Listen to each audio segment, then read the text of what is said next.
The presidency has explained why 1,411 Nigerian delegates accompanied President Bola Tinubu to the ongoing COP28 climate summit holding in Dubai. According to the senior special assistant to the president on media and publicity, Temitope Ajayi, not all Nigerians at the event were sponsored by the federal government. In the article titled Nigeria at COP28, Separating Facts from Fiction, Ajayi said the Nigerian delegation includes business leaders, environmentalists, climate activists, and journalists. Now with me in the studio to discuss further on this is the public affairs analyst, Bolawole. Good afternoon, and thank you so much, Bola, for joining me in the studio at this time. Good afternoon. I'm happy to be here. All right, so I would love to hear your thoughts on the number of delegation at the COP28, summit, climate summit. What are your thoughts on it? My first reaction when I saw the number of people attending was to say, wow. But when I now looked at all the other countries, we're second on the list. We are joint second with China. Brazil had over 3,000 delegates.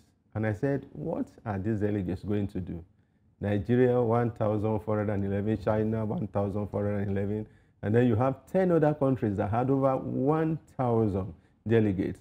And then you have other countries that had 500 and something, 900 and something, 700 and something. I think the UAE had 4,000, over 4,000 as well.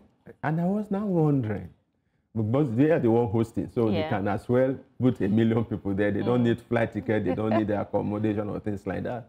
Then I started wondering, why this huge number of entourage? And then I began to also tell myself that all these countries cannot be wrong. If we say Nigeria is practicing profligacy and then we are just spending money, how about the other countries that we know to be very prudent? And I now began to ask myself another question. I said, how many of these people that Nigeria has taken to this conference of the parties, how many of them are really relevant? How many of them are really sponsored by the government? Government has answered some of the questions, part of the question, by saying that not everybody who is going for that conference or is there already, because the conference is already in progress, not all of them are sponsored by the federal government. But people are we need to know how many. Why are they on the list if some of them were not sponsored? Yes, maybe they were on the list because you need to be a delegate to be able to attend the conference. So if you are not a delegate, if you are not on the delegates list, you will not be able to attend. So if Nigeria wants you to attend, whether you are a business person or whatever, coming from Nigeria, you must be on the list of delegates from Nigeria. So it may not necessarily mean that everyone on that list, on the Nigerian list, is sponsored by Nigeria, but they are delegates from Nigeria. They could be environmentalists, like they have said. They could be business people, like they have said. But they should tell us how many specifically are sponsored by Nigeria, so that we can know, okay, it is not 1,411. Okay, 589 sponsored by Nigerians. Then these 589, who are they? Are they people that have something to do at the conference? Because when I looked at it, I looked at also some other African countries that are not as rich as Nigeria, that are not as influential as Nigeria. They have 500 and something delegates, 600 and something delegates, and I was now wondering. Now I began to now look at the importance of this COP28. This 28 means that this is 28th edition. They started in they had this, the law was passed by them in 1995, and then the first conference was held in 1996. So this is the 28th edition of it. It is about climate change. And we now see how important climate change is. Climate change, if it is not actually addressed and controlled, will lead to the destruction of our planet, because the climate is getting warmer and warmer. Yesterday in the church, I had to yank off my coat because I just removed my tie, because it was becoming very uncomfortable for me to wear tie and a suit because the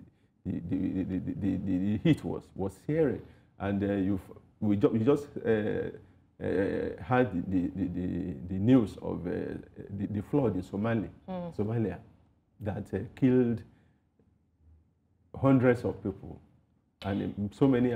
So this conference is very important, but to the extent of its importance, can we justify the amount of money we are spending taking people there. I think that's what the government should do. They should tell us they should justify the humongous amount of money, because Nigerians are scared.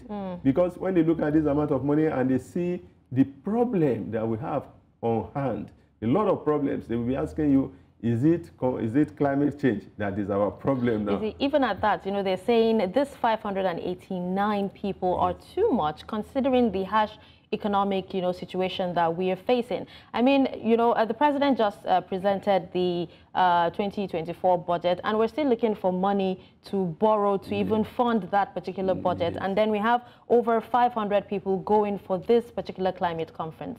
What we should ask them to do is to justify it. You see, if they can justify it, you are spending this X amount of naira in these harsh conditions. What do you expect? What are the benefits? What are we supposed to get from it? If, for instance, they can tell us that from that conference, Nigeria is going to get $500 million. Nigeria is going to get $1 billion, $2 billion, $3 billion. Okay, we can put it side by side, what they are spending, and we can say that it is an expenditure that is well justified. But if we cannot see the cogent things we are going to get from that conference, taking over 500 people, close to 600 people there, and spending billions, spending about $1 billion naira on the conference will not be justified. I think they should justify it. They should justify it at two levels. One, at the level of the people that are there. Are they people that have something doing there? Or are they just hangers-on? My brother, my son, my political leader, I want to do, I'm paying back what this one has done for me and things like that. Are they the people, are they hangers-on that are there? If they are not hangers-on, they should tell us who are the people that are there. Let us know, are they relevant? How many of them are there that are relevant? And then what are the benefits that Nigeria will get from this conference? You did, talking about the benefits, you did say earlier that Nigeria could not be wrong, you know, sending this large amount of delegates, considering, you know, the number that other countries actually have. So, you know, are there any major policy proposals or even roles that most of these delegates would have to play? If you take a look at some other countries, for example, Malawi, they've already cancelled out, you know, the COP28 because they're trying to cut down on, you know, government spending and all that. They may have done, Malawi may have done the wrong thing, because I have looked at this climate change, and I have seen that the continent that is worst affected is Africa. Unfortunately, we are the same country that pays least attention to climate change, to this particular conference. The richer countries, the developed countries that are least affected by climate change, they are the ones that pay the greatest attention to what happens at these conferences, and they are the ones that reap the most benefits from it. Some would actually think differently. Think they actually a lot of people are actually saying that Africa is the least affected, considering, you know, the large number of industrialization in most of these developed countries compared to Africa. You see, we are the most affected. We emit less than 5% of the gas emission that discusses this global warming. We emit less than 5%, and we suffer the worst degradation in terms of warmer environment. Africa is getting warmer than the other continents. And flooding, you have seen the one that happened in Somalia. It's happening to us worse. We are the ones that suffer most from gas emission. Yet we are the ones that emit less. In other words, we contribute less than 5% of the problem. We suffer about 95% of the adverse effect of that problem. So we are the ones that should actually go there and put enough pressure on the developed countries to stop emitting gas, so that the consequences will not fall upon us more. We are the ones that should go there and tell them that you are the ones that have caused this ozone layer depletion that is making the world to be hotter, and that is making Africa to be hotter. So you are the ones that must suffer, that must pay for the remediation that we are asking for. You are the ones that must must put the resources together, because you have used all these fossil fuels that has caused this depletion. You are the ones that have used to develop your industries. You are now developed. Now you are now saying that every country should now stop using fossil fuel and begin to use alternative sources of energy. Now, these alternative sources of energy you're asking us to use, you are the ones that have the technology to develop it.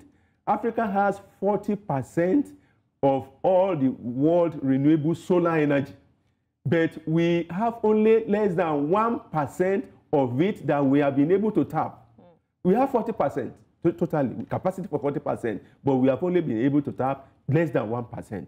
And they are asking us to leave fossil fuel, which is gas, which is coal, which is oil, and they're asking us to go to renewable energy. And that renewable energy, we don't have the capacity to develop it. They have the capacity to develop it based on the fact that they have used fossil oil over the years to develop their economy.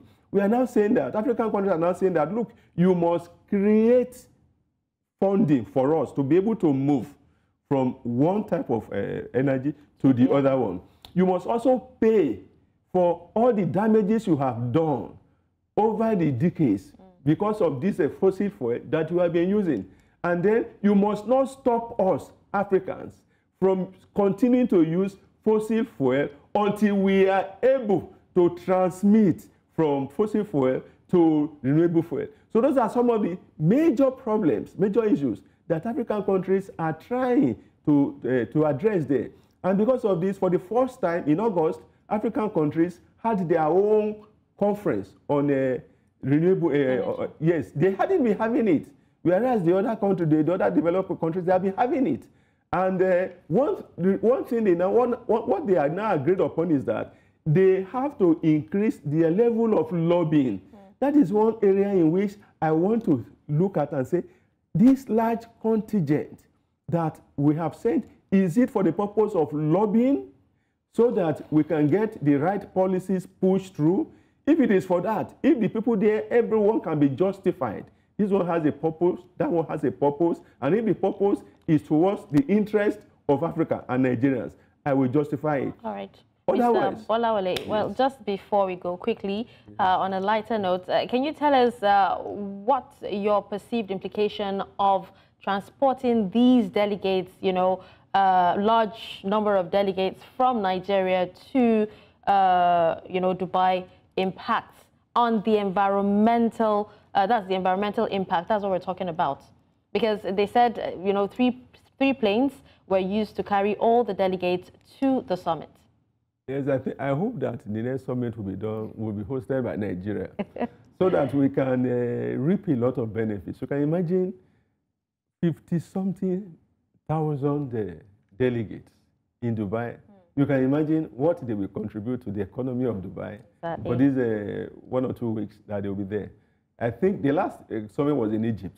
Let them bring the next one to Nigeria, so that we can benefit from the tourism. We can benefit from the dollars that they will spend and all things like that. Otherwise, Dubai should be smiling while we are shouting that this amount of money is too much. But let us hope that it is value.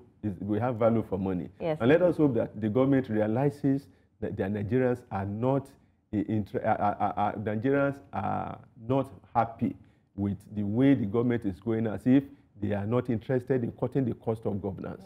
We want the cost of governance cut down, and Nigerians want a situation where the government can feel the sensitivity of the people, can feel that we are part of the people are sovereign. So when you are just spending money as if money is going out of fashion, the people will not actually be happy with you. Yes, indeed. Well, thank you so much, Bolawole, for joining me in the studio to discuss, you know, the COP28 Climate Summit this afternoon. Thank you.